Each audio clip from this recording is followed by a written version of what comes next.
Did you know that every week I give a free mini Master IEP Coach training? You can get on the list to make sure that you never miss one at iepmasterclass.com.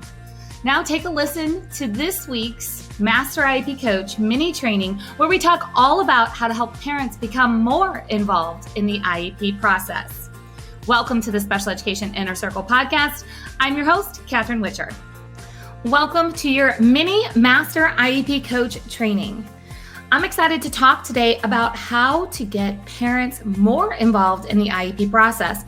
I know a lot of times in our special education community, we're talking about that parent that is possibly loud, possibly sending many emails. And you know what? That absolutely sometimes is necessary, but we can go all the way kind of in the other direction.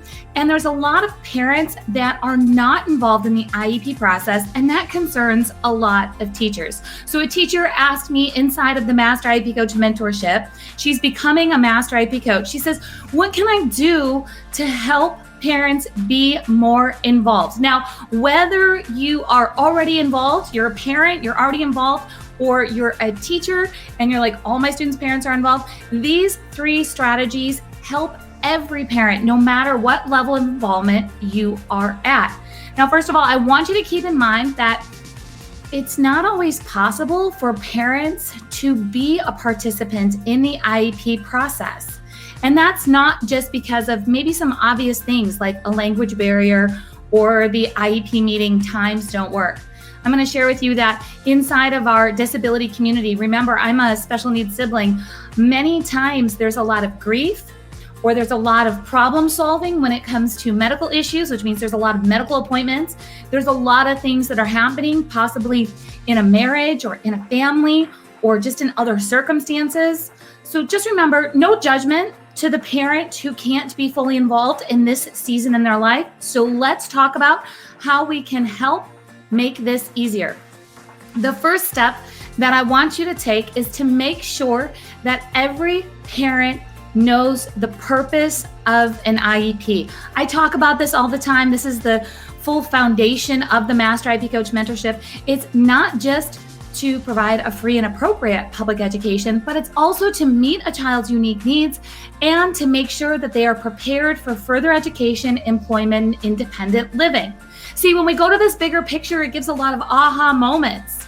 It gives a lot of thinking to the bigger picture that this isn't just one meeting to decide, what's going to happen in the next 12 months or what's the next reading goal, math goal, social skills goal. This is about the bigger picture and making sure that every child is prepared for further education, employment, independent living. So it's important for us to express that every year to every team member on the IEP, including parents, because this is a big piece that is missing in our special education conversation. So you can do that in a variety of different ways. It could be a note that is sent home. It could be a video message that a teacher puts together and can send to all of the students' parents. It can be through a phone call. All different ways to distribute this information of what an IEP really is, but it's not just an IEP meeting that we hear about where people come to the table and decide small increments that don't have necessarily that larger focus. All right, we want to restructure our thinking process about the IEP and make sure that everybody knows why it's important that they're there at the table, because this can be exciting things. When we write IEP goals in the right way for the real world, it's actually exciting to both implement them and, of course, watch our students or children reach those goals. So number one is set the foundation for the IEP, the purpose for the IEP, and make sure that parents know. Number two, the second thing that you want to do for a parent who possibly is not as involved in the IEP process as you would like them to be, as a teacher, you absolutely can create some type of form that is more simple than you think it should be. Here's what I mean by that. A lot of times you're speaking in educational jargon and you don't even know it. So you have to be able to prompt parents with questions like, what do you see your child doing in the future during the day? after school is over, meaning like after age 22? During the day, what would you hope for them to be doing during the day? Not just what kind of job do you think they're going to get? Because there's a lot of things that a child can do during the day, right? There's social activities, there's sporting events, there's community, perhaps events or classes that are happening. Of course, there could be a job too.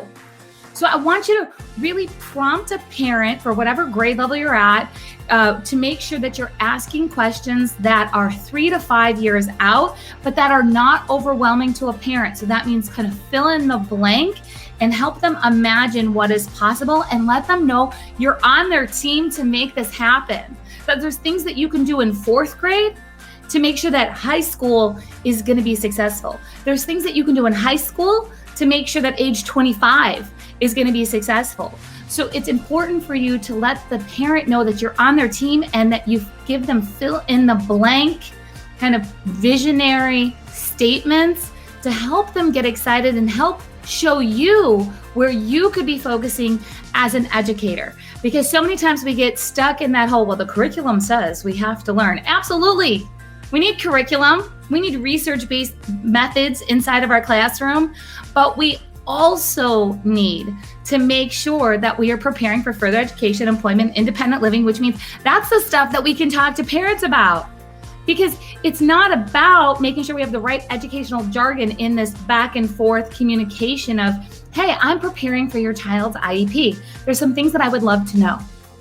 And then talk about hobbies, talk about what morning routines look like. Talk about what evening routines look like right now and in the future. Talk about maybe a family loves to travel and they feel like they can't travel. You need to talk about those struggles and say, okay, what's the struggle when it comes to travel? Because things like waiting in line or independent leisure skills, like being able to kill time while you're sitting at the airport or the plane got delayed, or being able to communicate with a variety of different people, being able to experience new foods. Those are all things that go along with travel, but those are also things that a teacher can help with in school, that an IEP team can help support. Parents don't know that.